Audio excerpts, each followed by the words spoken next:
ситуацията е такава мръсна, прашна, неасфалтирана, в лошо състояние, без тротуари, без детски градини, чист политически натиск върху градовете, където ГЕРБ и Пеевски нямат кметства. Защо не ползваме услугата Uber в България?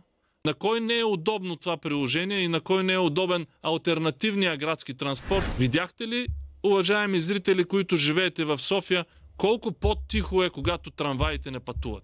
Може да има и друг вид транспорт. Заговори се за автономни таксита, заговори се за споделено пътуване.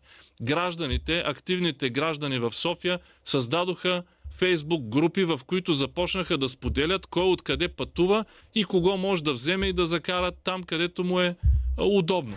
Моя съвет към Терзиев е: мислете рационално, мислете по начин, по който могат дългосрочно да бъдат решавани проблемите и ако трябва, ползвайте алтернативи.